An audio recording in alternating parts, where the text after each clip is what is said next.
encouragement, calls, visitation, and financial support that you've given me in my time of confinement. It was truly heartwarming to know that it would take such thing to happen for me to realize how blessed I am to have you.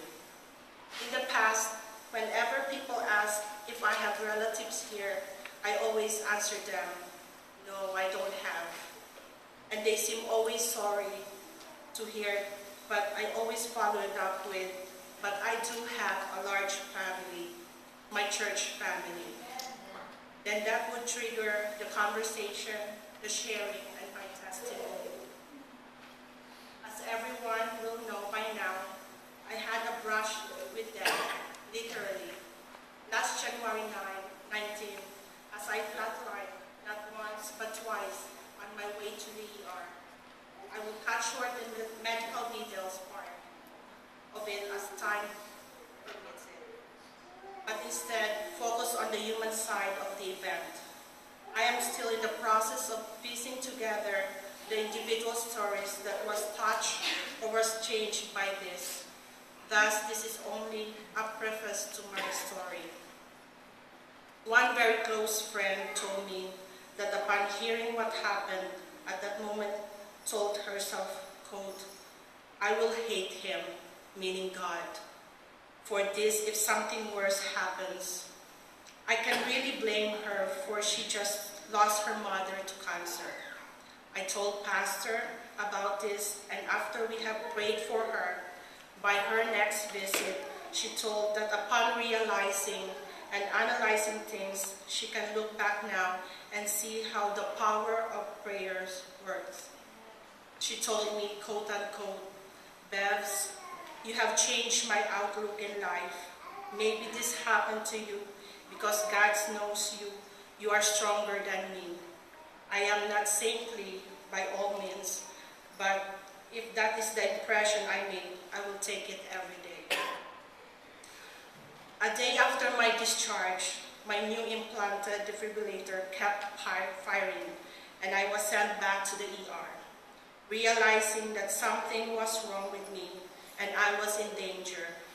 I gave my goodbyes to my husband, anticipating that it will be my last words, and he answered also, I love you, also thinking that it will be our last conversation.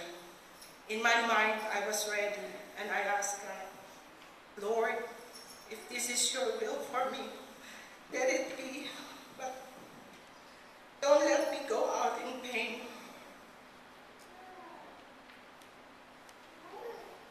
Later, I would find out that my husband at that moment gathered my two kids and held each other's arms and prayed. Thank you, Pastor. Each of them prayed one by one, even Jasper. Does God answer instant prayers of a 4-year-old? I will answer yes. For here I am now. It's beyond me to find out why and how, but yes, He does. The question though is, what if God answered differently? Will you still believe in prayers? Our God is an awesome God, and He will be able and willing to lift us up from these moments, regardless of what His answers will be. We Christians must rest to the fact that the sustenance and grace of our Lord would be enough to tide us through in any event, any trials, past, present, and or future. The Bible teaches divine sovereignty, the idea that everything in the heavens and the earth belongs to God because He made it. It is up to Him how He disposes of His possessions, and He is well within His rights to do as He pleases with all His creatures, including us. The Bible also teaches human responsibility, the idea that our decisions and actions are indeed ours. They have consequences both temporal and eternal, and we are responsible for the consequence.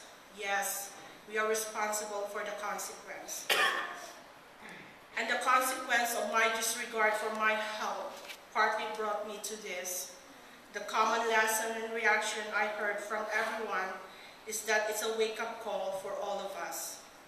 Everyone became health conscious because of this. They could not imagine that as young as I am, I have this heart condition already. So again, let me be an example how stress and being over-compulsive would you do more harm than good. God will intervene, but the consequence is what we have to face. I am not really fond of Bible verses memorization, and I will not impress you by mouthing them out now. My Bible knowledge is minimum, and I leave the answering of difficult and misleading theological issues to my spouse. But what I really practice most is my daily devotion. It has become a ritual to me that missing it would render my day incomplete. I made mention of it to point the fact that I come to know that spiritual daily nourishment is really needed for us to build a relationship with our Lord. A relationship that you will not be ashamed to approach because you are just in trouble now and asking help out of necessity. For me, it's the confidence in that relationship that helped me cry out and to be answered in my time of needs. And indeed, He answered me out. So I ask you today, build that relationship. Draw near to God. Thank you, and God bless us all.